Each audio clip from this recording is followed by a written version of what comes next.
Now that I'm used to the climate, I think that if man ever found a place to live easy and happy, that Eden is on Puget Sound.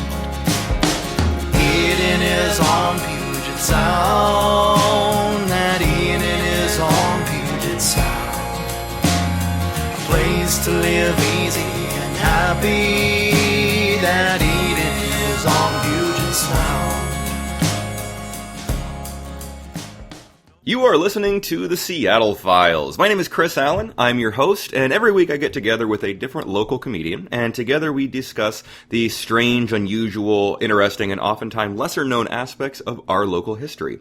Joining me on the program today is Doug Willott. Hey, Doug. Hi, how you doing? I'm doing good. Thanks for being here. Happy to be here. Doug is an ensemble member in Jet City Improv. He is the creator and director of the holiday classic Uncle Mike Ruins Christmas, which is going up this December at Jet City Improv. What else are you working on, Doug? Probably get election show down the line in 2016. We do that every 4 years. And then Fun Bucket's coming back in 2016 as well. In March, April of 2016. March, April of 2016? Yep. Cool.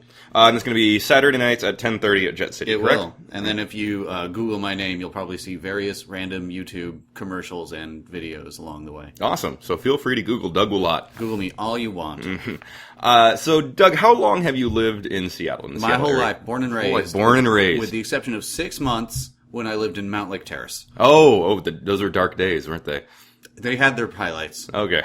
Cool. So you're a local. Not many locals around. That's awesome. I am. I'm one of the rare, the few. Mm-hmm. And how much do you know about Seattle history? Depends on the subject itself. If you start talking about Seattle music, I can start talking your ear off. But if you want to talk about things like some of the architecture around here, I can tell you what buildings are called, and that's about it. Okay. Cool. Awesome. And you have no idea what we're going to be talking about today, correct? No clue. Excellent. So let's get started. John Wilhelm Nordstrom was born February 15th, 1871 in Alvik Neder Lulea, Sweden, just below the Arctic Circle.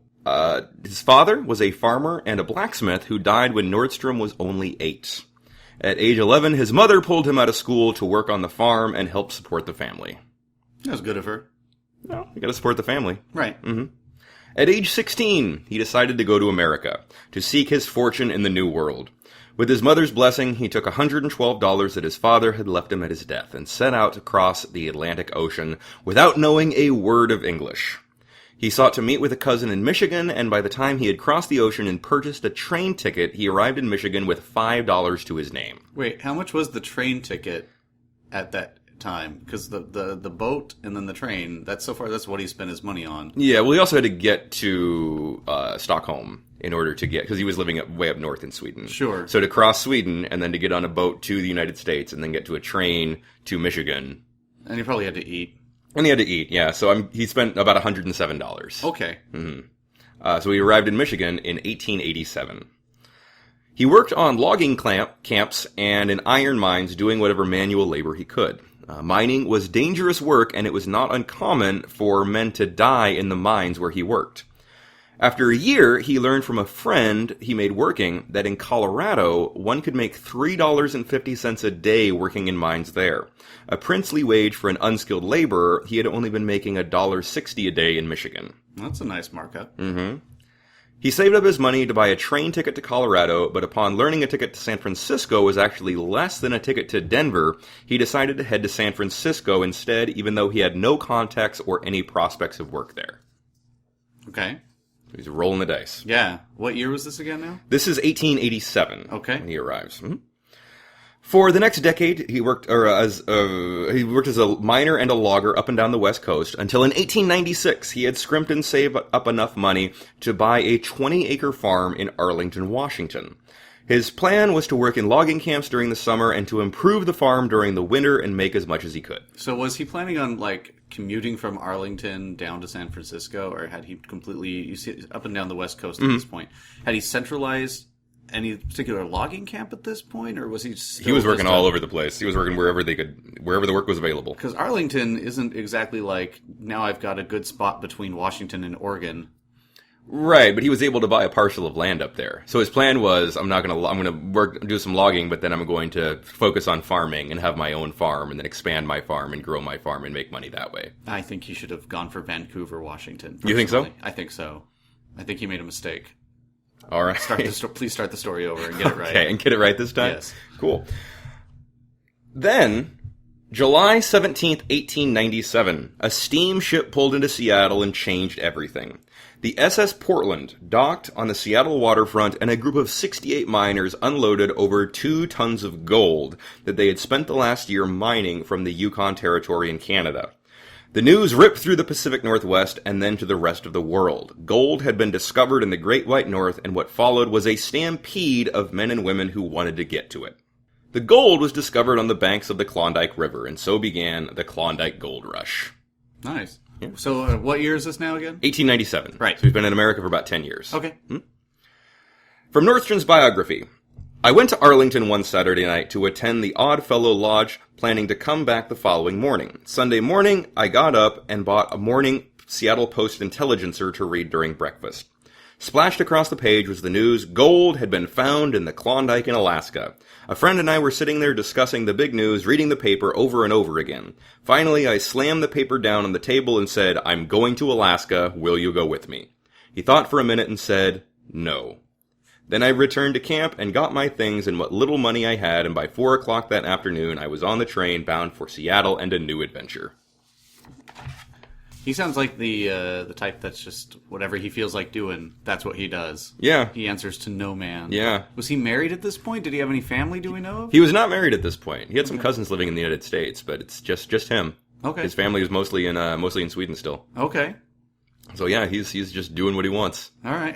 And he's got to be like 30 at this point or so. He's 26 or 27 and at he's this not point. married in 1897? Well, he's working in logging camps.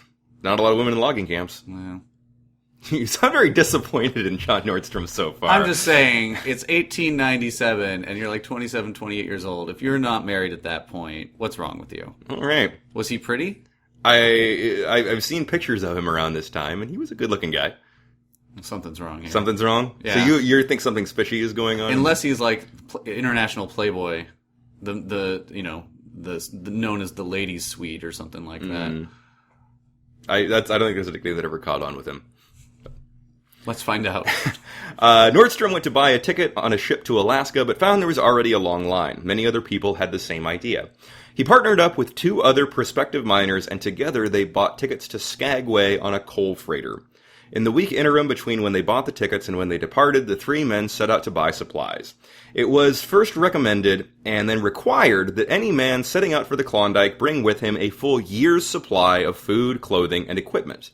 Between the 3 of them, they secured 4 tons of supplies and 3 horses. Wow. Upon loading the boat, they learned the ship had been oversold. There was such a high demand for transport to the Klondike after learning about the discovery of gold, ships were being recommissioned, all transport vessels were being oversold, and anything that was thought to be able to make the journey was a valuable commodity. The small coal freighter was loaded with 1,200 people, 600 horses, and 600 mules. Conditions were cramped and uncomfortable. First-class passengers slept with the horses. Second-class passengers slept with the mules. So That I wish I could see like some of the signs on the ship that directed that to happen. That would be the ultimate keepsake from that time. like first class, Yeah. these stables. First class with the horses, second class below with the mules. Yeah. Well, sleeping with a horse is much classier. Right. Than sleep. That's, Yeah, no, they're comfortable. Mm-hmm. You rest up against them. You have a nice little headrest there. They're all good with it. Yeah. Mules kick, they bray, yeah. Yeah, no, they're like bad shag carpeting on their fur if it gets too long. Yeah. Nordstrom and his cohorts slept with the mules. Second class. 4 days later, John Nordstrom arrived in Skagway. There was no wharf in Skagway yet, and they had difficulty unloading onto the beach. They were still nearly 500 miles from Dawson City in the Yukon Territory, and there was much traveling and work left to be done before they could even start to think about mining. Skagway at the time was one of the most dangerous cities in the world. It looked more like a refugee camp or a temporary army base. The landscape was covered in ramshackle buildings and tents. There was virtually no law enforcement, and the town was full of scams and violence, many run by notorious gangster Soapy Smith. You ever heard of Soapy Smith? I've heard the name. Yeah. Yeah. Big time gangster up there. Yeah. One could send a telegraph for $5, an exorbitant price for the time, especially considering there were no telegraph lines to the outside world. So it was just fake? Oh, yeah. Someone was just, here, give me $5 and I'll give you a peace of mind. Yes, $5, and they had the little machine set up, but the machine was attached to a cable that just ran outside and went to nowhere. That's a pretty good living. It really is, yeah, it's a good scam. Nordstrom and his partners made haste and continued their journey north after one night in Skagway. There were 2 passes over the mountains. If one started out at Dai, then you would go over the Chilkoot Trail, an ancient Tlingit trading route which was high, steep, and incredibly dangerous. If you started out at Skagway, as Nordstrom did, you would take the White Pass Trail, which was longer but not as steep. So the 2 main jumping off points there. Okay. And each had their drawbacks. Between 3 men and 3 horses, they had 4 tons of supplies to contend with. They were able to travel 10 miles a day, but they weren't able to carry all their goods with them. They would leave most of their goods behind, and each man would carry 50 pounds, while each horse carried 200 pounds. When they had traveled 10 miles, they unloaded and turned back around to make the 10-mile trip again, back to the cache, and make the arduous trip all over again. At this rate, it took 10 days, traveling a total of 20 miles a day, to make 10 miles progress on the White Pass Trail. Wow. So they're taking it slow. Yeah. But at night, at least they have horses, so they're technically sleeping first class accommodations every night. Yeah, yeah. 200 miles to travel 10 miles. Yeah. Essentially. Yeah. Yeah. Long, long trip. But you are correct, no mules. The work was backbreaking and took its toll on the men and the animals. It wasn't long before the White Pass got the nickname Dead Horse Trail. Why was it called that? Probably from the horses dying. Oh, that's too bad. Yeah. Where would they sleep? They would no class. You have to have a mule or a horse or you cannot sleep. Yeah. That is the rule of the 1800s. Jack London wrote in Tales of the Klondike, "They died like mosquitoes in the first frost. They snapped their legs in the crevices and broke their backs, falling backwards with their packs. In the sloughs they sank from sight or smothered in the slime. Men shot them, worked them to death, and when they were gone, went back to the beach and bought more. Some did not bother to shoot them, stripping the saddles off and the shoes and leaving them where they fell. Their hearts turned to stone, those which did not break, and they became beasts, the men on the Dead Horse Trail." Can I retract my earlier horse jokes? Because I feel like I just made a joke before, like, the really depressing actual follow-up of what happened. Like, No, we can't retract that, so you're just a terrible person now. I feel like I made a joke about, like, if you're telling me a Nirvana story, I made a joke about Kurt Cobain being in a bad mood, and then you told me the ending. During the gold rush, 5,000 people made it over the White Pass, and 3,000 horses died getting them there. Ooh. That's not a good ratio. No. After weeks of backbreaking labor, the men were able to make it to the top of the pass. The task before them was to descend the mountains to get to Bennett Lake, where they would be able to float the Yukon River and ride into Dawson City. They're just still trekking along. They added a 4th member to their crew. 2 men went ahead to Bennett Lake, while Nordstrom and the other man stayed to transport the rest of the goods. One day, they were shocked to discover that someone had stolen their horse feed. They're leaving all their stuff behind and then going forward, so it's easy stealings. Yeah, no, that is shocking, especially in a camp run by a gangster. Well, they're way outside the camp now. Oh, so how far out are they at this point? They're 'cause they're on the giant trail. Yeah, they're on the giant trail, so they're most of the way over the trail. So they're maybe 80 miles from camp, maybe more. Yeah, they're pretty far. So they're in the middle of nowhere, essentially, trying to trek across with thousands of other people that are also So it would be trying shocking if someone stole your horse feed because there's no one else near you. There's a lot of people, though. So they're in the middle of nowhere. There's no kind of central authority, but they're trekking across this massive trail with thousands of other people. Okay. Thousands and thousands of other people. I thought thousands of those people just died, though. A lot of them did. Some of them died. Some of them turned back. Okay. Most of the people that set out had turned back, probably at this point. Okay.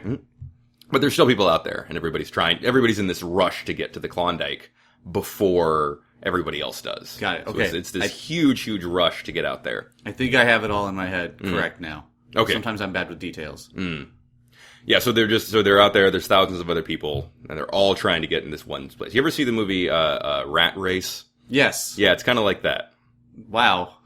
That I really hope that, because you're just referring to his friends as the other people, I really hope one of them is an Italian who only speaks in catchphrase style sentences. Yeah, and one of them is Cuba Gooding Jr. Right. Yeah. Oscar winner Cuba Gooding Jr. Let us not No, forget. let's not. No, let's not. And John Cleese. Oscar winner John Cleese. Oh, did John Cleese win an Oscar? No. Okay, but we're But if just you were in Rat Race, you get an Oscar. That's so. I didn't know that's how Oscar that winner worked. Breckenmeyer. Mm-hmm. Oscar winner Amy Smart. Yeah.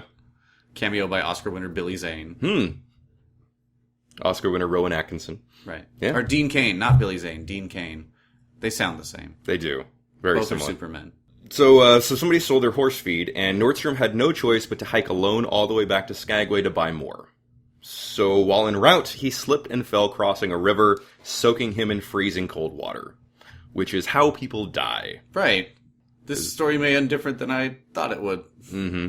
You think it's going to end in a shoe store, don't you? No, I think now, well, maybe before I did, but now I think it's going to end with him dying now. He did not die. But he did trek all the way back in freezing cold, being very, very lucky not to get hypothermia and die. He returned to Skagway and purchased 2 more horses and 200 pounds of oats. When reunited with his partner after crossing all the way back on the trail, his partner cooked him hot beans and made him a cup of coffee. Oh. And in his biography years later, Nordstrom said that it was the single best meal of his life, which will happen if you're trekking through the freezing cold Alaska winter. Right. With nothing but a bunch of horse oats. Yeah. 2 of their horses had died from lack of feed. So more dead horses. We're up to was it at 3,002 now? Yes. Yeah. 3,002 horses. After completing the long haul of goods over the pass, the 4 team members met at Bennett Lake on October 1st, and they set about building a boat capable of hauling 4 men and 4 tons of supplies. So they arrive there and they just start cutting down trees and trying to build their own makeshift boat. Nordstrom later wrote, "We also butchered the horses, having no more use for them, and saved the hindquarters for eating. As we hadn't had any fresh meat since Skagway, those horse steaks tasted pretty good. Having turned very cold, the meat froze, and we knew it would keep." That's making lemonade out of horse lemons. Yeah, it's resourceful. Mm-hmm. Yeah, you don't want to waste those horses, because what are you going to do? You're just going to let them go? No, that's meat. Yeah, that's tasty horses. I've yet to try horse meat, so I would join in. Well, actually, it's a delicacy, especially frozen horse meat. Isn't that a delicacy some places, where they put horse meat on ice and you eat it raw on ice? That I don't know. I think I've heard that. If I ever start up a meat podcast, I'll have you as a guest. Oh, great. We'll talk about horse meat. Awesome. I'll do some research on that. Cool. Yeah. The waterways were by no means easy sailing. They would have to navigate the White Horse Rapids on the Yukon River in a makeshift wooden boat. There was a concern that the river would freeze before they reached their destination, and it was now late fall, and winter was quickly approaching. In this part of the world, winter could last for 8 months. Gotta get there before winter time, because then they're screwed. Right. If it's winter. Mm-hmm. To make matters worse, the boat was leaking. Every night they had to pull the boat onto shore and drain it. Efforts were made to plug the cracks, but to no avail, and the leaks continued. Oof. Yeah, it's awful. Just sailing along, boat's leaking, you pull it over, you dump the boat out, you sleep. You put the boat back in the water, it starts leaking again. Right. They made it about 50 miles into Canada when they were greeted by Canadian customs. Quote from John Nordstrom, "They were pretty tough on us, and even made us pay duty on the rubber boots we had on our feet, which made us pretty mad. The reason was that we had worn our boots for a good long while on Canadian soil, so there was nothing to do but pay." That's terrible. Yeah. That's not the Canada of today that's polite and friendly to people from Washington going up there. They are pretty friendly to people today, but we're also not going up there to drain them of their natural resources. Well, that's debatable. We're not going up there to take their precious metals out of the ground. Okay, so some of us are. But there's this massive migration of people from America coming up there to try to get money and try to suck all the gold out of the ground. So the Canadians are trying to get as much money as they can. Well... Yeah. They were unable to reach Dawson before the winter freeze set in. No. Yeah. And they were forced to drag the boat like a sled over the frozen river until they reached their destination. So they made it. So they did not freeze to death at this point. They did not freeze to death at this point. Okay. Mm-hmm. I'm pretty sure this is still how it's going to end. With them freezing to death? Yes. Well, many were not so lucky. Many makeshift vessels took to the river during the Klondike Gold Rush. 7,000 boats were slapped together at Bennett Lake. 150 boats sank and 10 men drowned. They arrived in Dawson, which had quickly grown from a small backwoods frontier town to one of the largest cities in Canada.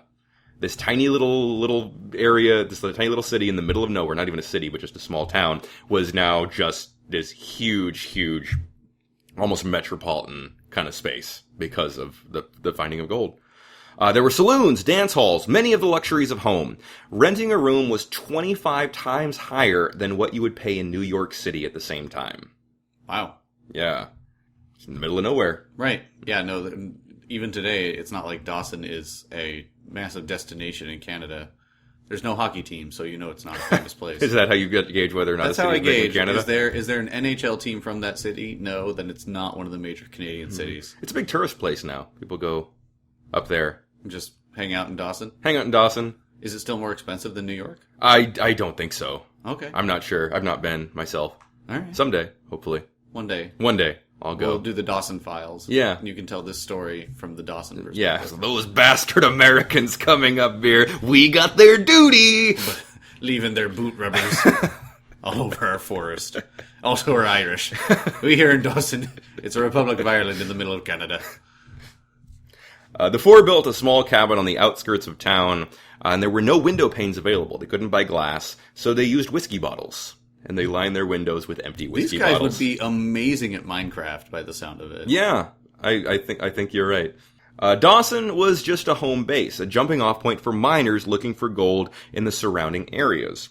Nordstrom's laid claim at a place called All Gold Creek, about 50 miles north of Dawson. Sounds promising. It does. It's called All Gold Creek. It must be a creek made out of gold. Or it's the sewer system. Yeah. They began to work the claim. Now, gold is a heavy metal. It sinks through the less dense and less heavy dirt and rocks until it hits the bedrock. So to mine for gold, one digs down until they hit bedrock, and then they take the dirt out around the bedrock, which is known as pay dirt. And then once you bring it up to the surface, you can begin the process of panning for gold, separating the heavy metal from the dirts and rocks. I just did that a couple weeks ago. Did you? I did. I panned for gold at a mining museum. Oh, up in British Columbia. Yeah. Yeah, cool. Did you find gold? I did. Oh, okay. Yeah, so I learned all about the process of, because gold is heavy, it sinks to the bottom of the pan, and that's exactly what you do is you sift out the top dirt, and then you eventually find your little flakes of gold below. Yeah. I found 3 gold flakes. Wow. And then some pyrite. Oh, iron pyrite. That damn fool's gold. Fooled me. Yeah. Shame on me. Yeah, so the concept that we tend to have about panning for gold is you go to the river and you stick a pan in and then you pan around a little bit, but that's not really how they would do it. No. They would all the panning for gold was a much more specific kind of dirt from deep down. Yeah.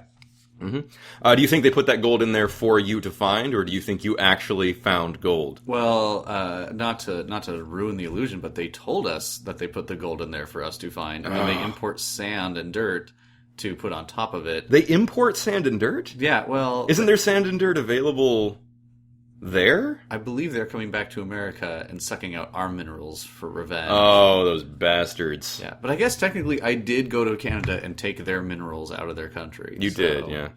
When I was a kid, I went to, I think it was Knott's Berry Farm. I don't think it might have been Disneyland, but when I was like 8 years old, and they had a like little pan for gold demonstration thing, and you could go, and I did it, but I was really young, and I didn't really understand that you're supposed to do it gently, and so I thought I was doing it right, and they kept like, no, you're not doing it right, because I was swirling them around too much, and so finally the guy just did it for me, and then took the gold flakes out, and then gave me the little container with the gold flakes in it, and I always felt like such a liar and such a fraud for having this little thing of gold that I didn't actually pan for. No, but you learned delegation. That's an important lesson. At a young Yeah, age. it was more charity, I think, than delegation, because he was in charge and he was saying, look at this thing you did, when I'm like, I didn't do anything. I had a lot of anxiety as a small child. Most kids do. Yeah. So I had that thing in a drawer in my room for years, and I always felt bad when I looked at it, but I couldn't throw it away because it was gold. Your little vial of shame. Yeah, exactly. Oh, God. All these memories are flooding up now. So you're digging down to get to the pay dirt. And in the Yukon Territory, this means digging through permafrost.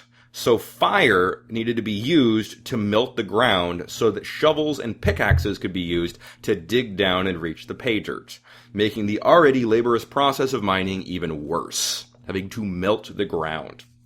Nordstrom worked at the claim for 3 months, then his money ran out. For the next year, he stayed in the area and worked as a laborer on other people's claims. After the year, he had saved up enough money to buy another claim for himself, along with a few other miners about 60 miles from Dawson for $3,000. After working the claim for a while, he found a few flakes of gold, but not enough to even break even on the claim. So signs of gold, but not much. But then a lawsuit was filed against him, claiming that he and his partner had staked the claim illegally. He won the first lawsuit, but shortly after, another was levied against him. The claim next to him, in the meantime, had struck a huge amount of gold, but the owners of that claim kept it a secret. The owners of this neighboring claim offered Nordstrom $30,000 for his claim, because they know there's gold in the ground, and they're also kind of in cahoots with the authorities that are influential in this lawsuit. So he doesn't have any political power, he doesn't have a lot of money, and so he agrees to sell in order to settle the lawsuit for $30,000. After expenses, he walked away with a net total of $13,000. That's not bad. Not bad. But over the next 2 years, the new owners of his claim netted over $2 million. That's bad. That's bad, yeah. So he gets $13,000 instead of the $2 million, but he probably would have just lost that anyway because he would have lost the lawsuit. Right. Because he didn't have any political, so it's... Right, yeah, it sounds like it was not exactly based on the letter of this non-existent law, so to speak. Yeah, it's pretty tenuous legal proceedings going on out hundreds and hundreds of miles from any kind of central authority. And so this is where he freezes to death. Well, Nordstrom was more fortunate than many. Of the 100,000 people that went to the Klondike, or set out for the Klondike, only around 300 made more than $15,000. Oh. So most people just didn't find anything. Yeah. Also, he set off the day after the news set out, or the news arrived that gold had been discovered in the Klondike. That's when he bought his train ticket. So anybody that even waited a couple of weeks, that were a few weeks behind him, would be in such a more disadvantaged position. Right. Because he's getting there, even though it took him so long to get there, he's one of the first people from this stampede to get out there. I wonder how much that contributes to the lawlessness and the rough and tumble of it. The fact that the people who are getting up there and really getting to it are people who had no sense of roots. They didn't have, these are people who are free and therefore maybe had less to lose. Oh, so they're tramps? Yes, essentially? I was trying not to say that, but they're tramps and criminals in the first place. Yeah, they're drifters and people that don't really have a home base. Yeah. Well, one of the other big factors that, it doesn't really count with Nordstrom, but the panic of 1893. So the stock market crashed in 1893 and people lost everything. And so people were willing to risk everything in order to go to the north and look for gold and try to get their fortunes. Right. Because there weren't a lot of opportunities because nobody was making any money because the economy was terrible. Nordstrom left after 2 years in the Klondike, and during his time there, a railroad had been built connecting Dawson to Skagway. The trip to Dawson from Skagway had been 6 weeks, and the trip back was 3 hours. Well, that's nice. It's nice to not have to trek back over the thing. Yeah. He returned to Seattle, and he used his $13,000 wisely. He purchased land in the Rainier Valley and a few parcels of land downtown. He built 2 houses, one to live in and one to rent. All right, so he's going Smart. the real estate route, which is good in this economy. Oh, yeah, good in any economy. Yeah. There's no more land being made, so Right. real estate's always a good investment. Or so I've been told from the one piece of investment advice I've ever gotten, which is that real estate is a good investment. Oh, I would encourage you to invest in improvisers. So if you need to ever give me money, I will give you some back. Oh, okay. More or less, I can't tell you. Is this improv money? Yes. Okay. And. Yes, and. He was looking for a smart investment opportunity, and one was presented to him by a fellow veteran of the Klondike that Nordstrom knew from the mining fields, named Carl Wallen. Wallen was working in shoe repair, and though Nordstrom knew nothing about shoes and had never sold anything in his life, in 1901, using a $1,000 investment from Wallen and $4,000 of Nordstrom's Klondike money, the two opened Wallen and Nordstrom, a shoe store on the corner of 4th and Pike in downtown Seattle. Ooh. And this is where he freezes. This is where it's the irony of the story. Yeah. Right. Yeah. Business wasn't particularly good, but the store stayed in business, and by 1923 was doing well enough that the two could open a second store in the University District. John Nordstrom sold his portion of the store to his sons in 1928. He had gotten married and had kids at this point. Good. I was worried about him. And Carl Wallen retired the following year, also selling his portion to the Nordstrom boys. By 1960, the downtown Nordstrom store was the largest shoe store in the country. And John Nordstrom died October of 1963 at the age of 92. What did he die of? He froze to death. Yay! So did Wallen not have any family here? Because I'm assuming this is the story of Nordstrom's. It is the story of Nordstrom's, yes. Good. I'm just making sure that there wasn't something terribly wrong and twisted with this ending I didn't understand. No, they remain business partners. I'm not sure what their personal relationship was like as much. Nordstrom's biography kind of ends with him starting the shoe store, and then there's a couple of afterwards, because really it's more about his adventures. And then some of the stuff I've read is more about the building of Nordstrom's. But as far as I can tell, he and Wallen had a very amicable relationship. Mm-hmm. And Wallen just had a smaller portion of the company. And when he retired, he sold out his portion of the company. So it was Wallen and Nordstrom's to John Nordstrom's sons. Sure. So then they just made it Nordstrom's. Right. So it wasn't about any kind of hostile or animosity or thing like that. Wallen just sold his portion of the business when he retired, and they changed the name just to Nordstrom. It's a cleaner name. It's a better name than Wallen and Nordstrom's. Mm-hmm. I don't blame them. Nothing wrong with Wallen and Nordstrom. And he lived a pretty long time after he sold his business to his sons, too, so he got to really reap the benefits by the sounds of it. He did, yeah. He lived until 92 when he froze to death. Until he was 92 years old, yes. Yeah. Sorry, it was like moments ago. Oh, no, he didn't live until 19... He didn't... Like, what? He was 120 or 100 and what is that? Well, freezing's a slow death. I don't know if it's that slow. I'm pretty sure, because I've seen movies where when you freeze to death, you actually don't die, and you can be unthawed and then go to high school with Pauly Shore.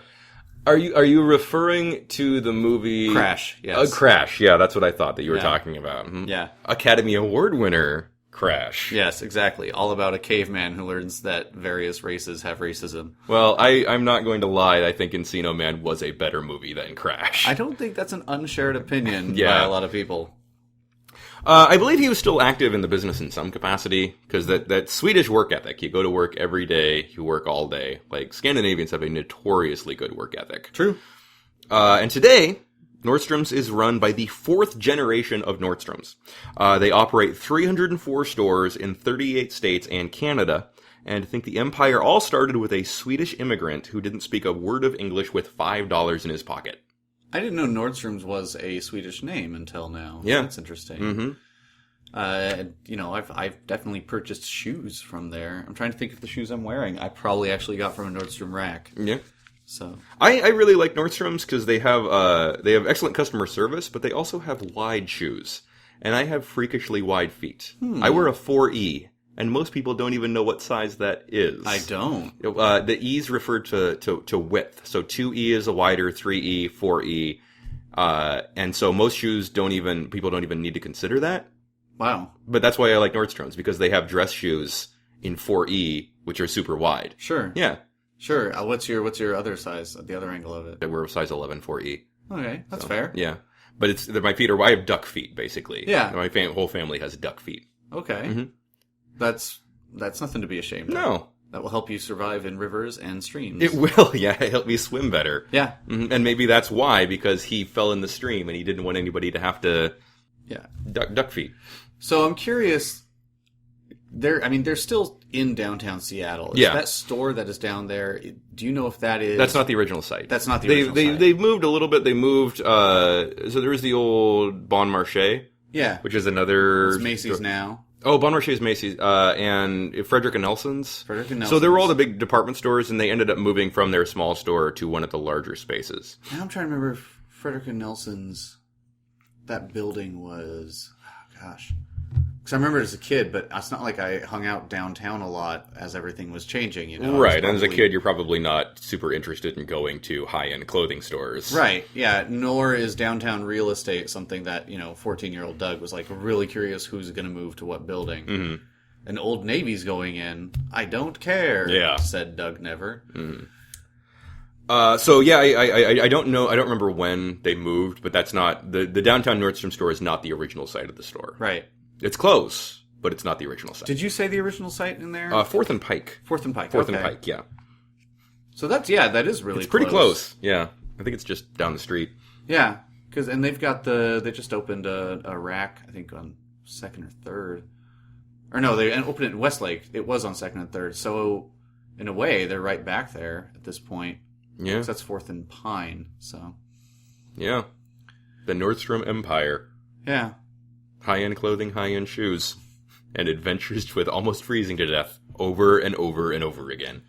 So, how many Nordstrom kids are there today? Do we know, how many are running it, or how many have gone their own way? Oh, I don't know. I'm not sure. Is it like the Hensons, where pretty much all of them still work for the company? Do we know? I think so. I think it's still largely a family company. I don't know who all is involved. I don't know who is currently running the company. I just know that it's still in the family, and it's still run by the Nordstroms. Yeah. But as far as how many of them there are, how many grandchildren he currently has, in the afterword of his biography, he did mention that, but I don't remember what it was. All right. But yeah, it's big family. Yeah. Big old family. Big powerful family now. Mm-hmm. Rich family. Yeah. Definitely. Local company makes good. Yeah. Yeah. Well, thank you for listening to the Seattle Files. Once again, my name is Chris Allen. Thank you for joining me, Doug Willott. Happy to do it. We will be back with a new episode every Tuesday, so be sure to check back again. Like us on Facebook, subscribe, and rate in iTunes. If you have a suggestion for a topic that you would like to hear an episode about, shoot me an email at theseattlefiles@gmail.com. Thank you for listening, and I'll be back next week with a new episode and a new topic. New episode and a new topic. New episode and a new topic. New episode and a new topic. New episode and